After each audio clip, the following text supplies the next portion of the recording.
Hi there. I wanted to let you know that what you're about to listen to is part two of my conversation with our guest. And I really encourage you to listen to part one in addition to.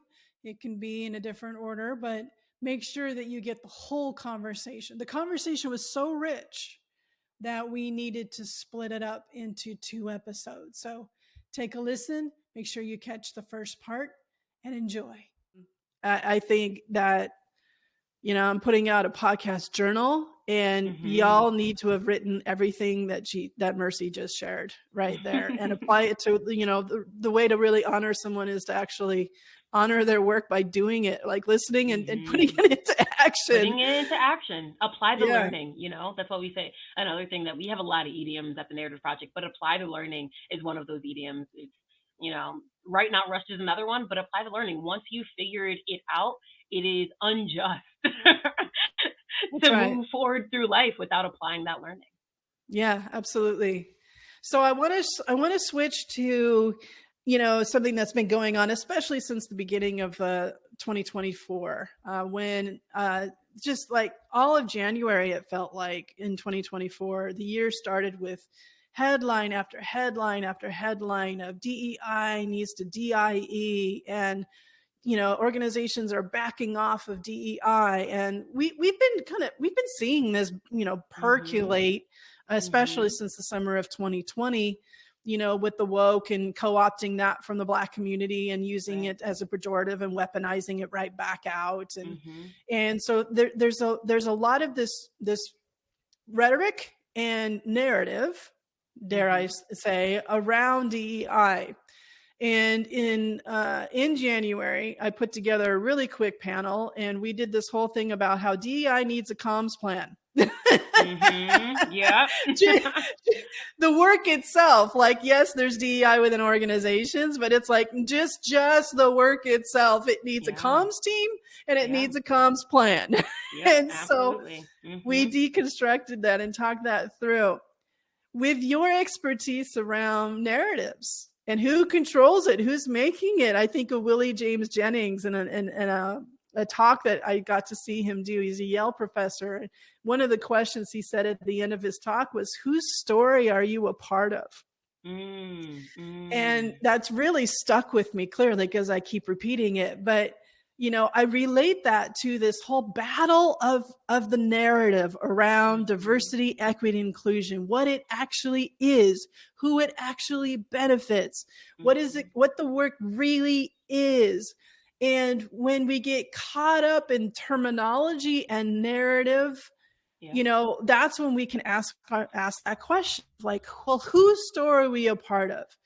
Are we going to be on the side of the billionaire bullies? Are we going to cower? Are we going to, just quietly, shift some things? Or are we going to be bold and say, we not only stand with, but we also withstand through the storms? So it's just like, we're just unequivocal about this. So it's these times of change that we're seeing society go through.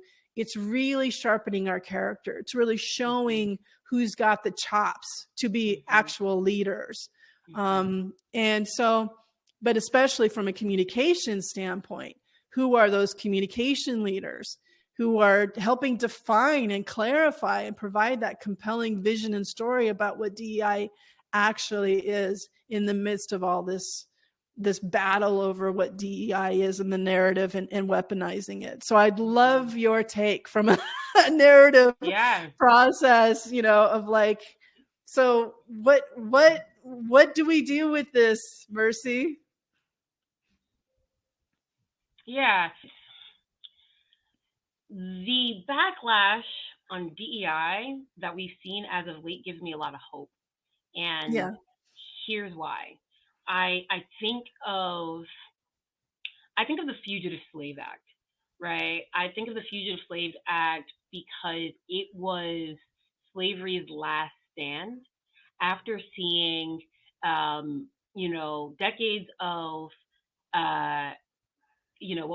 what we've been taught to refer to as escaped slaves, but I like to now refer to them as liberation seekers, right? Escaped slaves.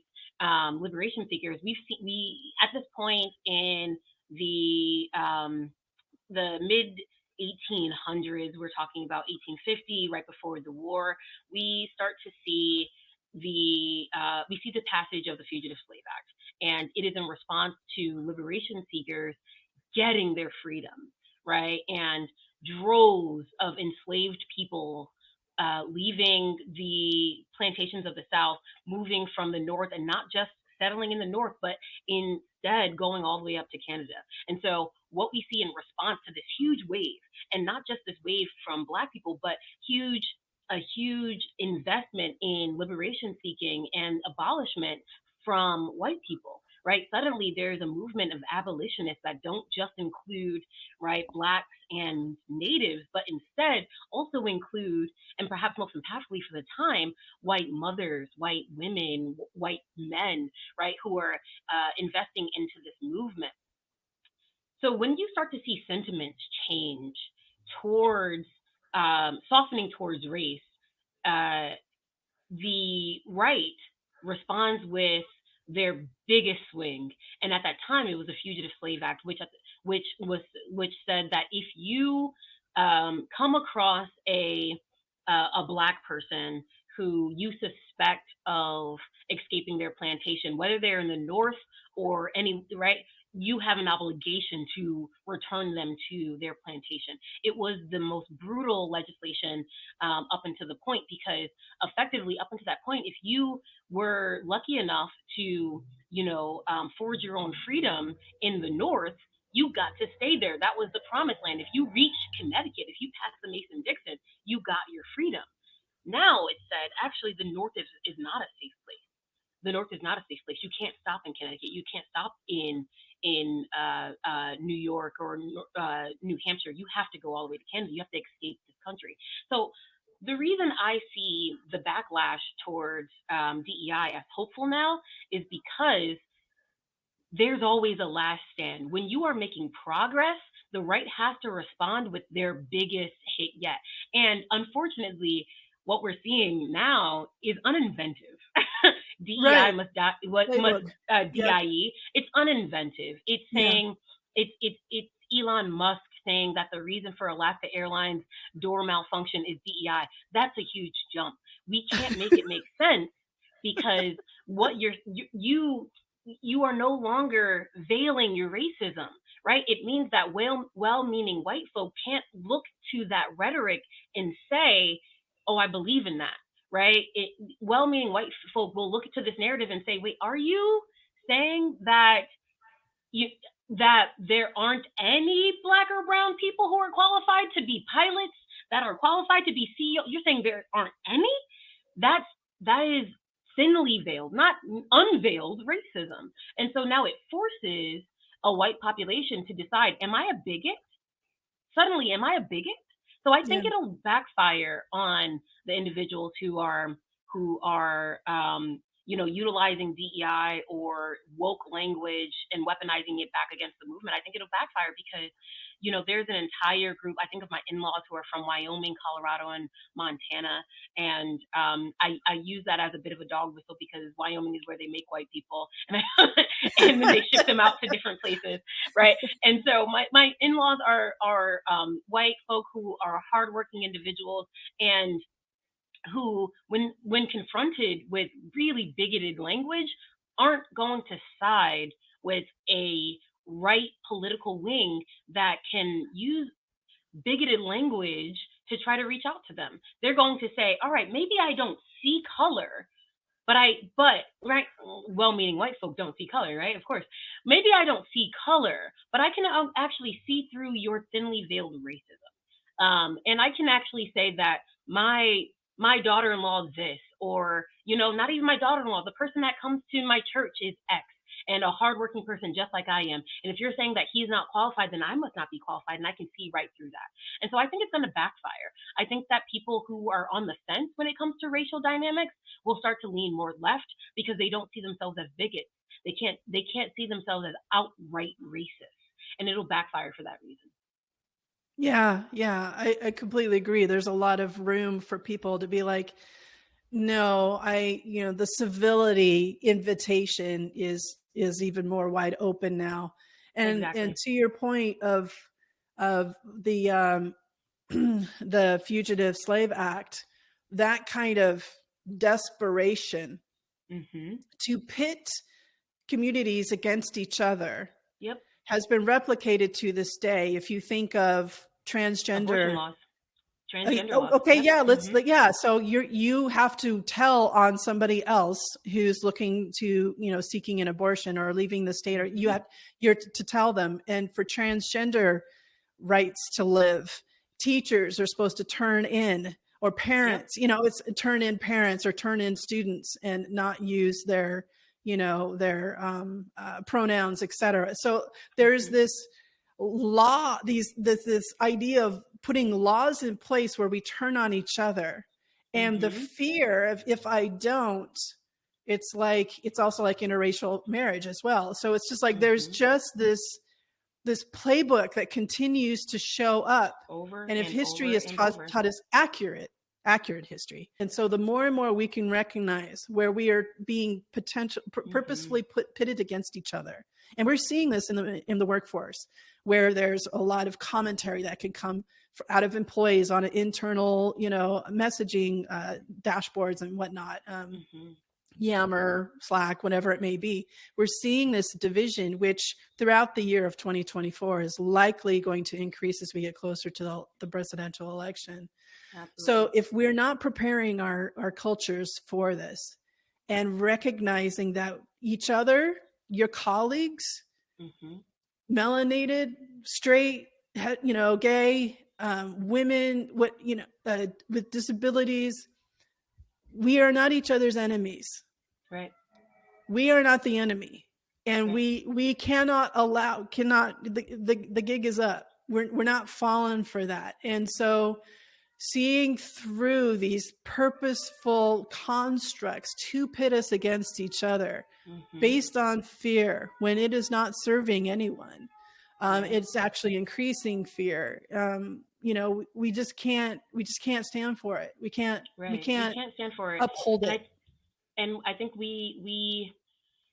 I say what I say not to undermine the brilliance of a campaign that uses narratives to pit people against each other. I cannot undermine it, because it would be ill-advised to ignore how strategic campaigns like that actually do fester and work. We see how the Nazis, right, pit an entire country against the Jews. Yeah. These messages and these narratives work. But I think what ends up happening is, if the pendulum swings too quickly, you have people who are moderate and in the middle, who are otherwise decent people, who can't see themselves being bigoted, right? And once we are able to, on our side, name things like bigoted, go away from just using the word racist, but use bigoted and define bigoted, right? Define racist as structural, systemic, absolutely. But who are we as individuals, right? Who can you be? Who do you see? How do we see racism materialize in an individual? That's bigotry, right? If we can name those things and give people an example of what not to be, but also, and probably more importantly, an example of what to be, I think what we can do is change around an entire culture, community, nation to a direction that is more just and anti-racist. And all anyone is looking for is freedom and liberation, to go back to the beginning of your example. And so, you're free to not understand transgender people. You are not free to take away their rights to health, life, opportunity. Absolutely. That's the line that you cannot cross. Yeah. So, oh my gosh, we could keep talking and talking and talking. and I love this. And there's already projects I'm thinking of that are brewing that I want to partner with you on, Mercy. So I really encourage people who are, communication practitioners, who are PR agencies, branding agencies, the anti-racism, talking about anti-racism. How do you have an anti-racist lens on your communications plans, on your strategies, and on your narratives? That's what Mercy and the Narrative Project does. So I'm going to ask you this last question I ask every guest, and then I would love for you to share how people can get in contact with you and work with you, follow you. But what does it sound like and look like to communicate like you give a damn? Yeah. It is avoiding pandering. And the only way to avoid pandering is to be incredibly authentic, right? I'm gonna show up and I'm going to use the words that I've been, that have been ingrained in me from a child, and I'm going to relate to a community based upon who I am as a person. I'm not going to change that person. But the line that people, particularly politicians, cross into pandering, what's right before that is understanding, right? When you come into a community and you deeply understand that community, you don't have to speak the way they speak. You don't have to say you have hot sauce in your bag, right? You don't have to speak in front of, right? You don't have to do these things. You don't have to talk in front of a Black congregation and sing Amazing Grace or say, I don't feel no ways tied. I swear to you, Kim, if I see another white politician in front of a Black congregation use the phrase, I don't feel no ways tied, Yeah. like, you can't don't even speak say like it right. You can't even say it right, So you can understand a population without trying to appropriate, without trying to adopt their ways of speech, their candor. You don't have to do that. You can say, listen, I also watch X and I feel Y and Z, without somehow saying, the saison that I have in my cabinet makes my fried chicken even. You don't have to do these things. Understanding is a step right before pandering, right? And to communicate like you give a damn means give a damn about understanding populations that don't look like you. I love it. I loved your references. That was cracking me up. So if you don't know what she's referring to, please look it up, because you need to see it for yourself. The pandering, especially as it increases in a presidential election year, it's so obvious, and it makes me sad because we're missing the point, and that's when we're dipping into performative. And exactly. This is where language leads to behavior, and so much. Okay. So so what's your website and how can people contact you? So again, I was so surprised that this domain name wasn't taken. It is thenarrativeproject.com. You can find us just by using the name. If you search the Narrative Project, Public Relations Agency will also come up, but you can find us on Facebook, Instagram, and Threads. We have divested from Twitter, at the Narrative Project on all three of those channels. And I am looking forward to meeting you, speaking with you, and figuring out how we can forge a more just society together. Yes, beautiful, beautiful. Please reach out to Mercy, follow her, sign up. I assume you have a newsletter or something people Absolutely. can subscribe to. Mm-hmm. Yeah, it's beautiful, beautiful. Yes, we have divested from X as soon as the ownership transfer happened that April. So this was a real pleasure, a real honor to listen to the work that you do, the impact that you have. You came up through communications. You understand what we as practitioners, as well as agency folks, kind of the pressures, the performative system that we're put in. So you can understand and empathize. Like, I get it. You've got these pressures. You've got white leaders who don't know what they're talking about. How do we strategically advise them through this? And there's a lot of things within our control, like your framework. That is something we can just do. We don't have to get permission. There's no budget attached to it. Nothing. It's like, it's there. Start doing it. Start there. But get deeper into the work with Mercy. Bring her and her team in and get deeper into the work and have that lens on your communication strategies moving forward. Any last words, Mercy? No last words. If you want to learn more about, I'll just say, if you want to learn more about the raised model of public relations, you can find that on our website. And if you are interested, if you're a nonprofit organization and you're interested in applying this to your work, please reach out to us and we'll help you do so. Wonderful. Thank you. I'm glad you are alive. I'm glad that you are doing the work that you do. And I look forward to continuing to learn from you. Thank you so much. Thanks for having me, Kim. So what popped out to you from the conversation? The more conscious communicators in the world, the better the world.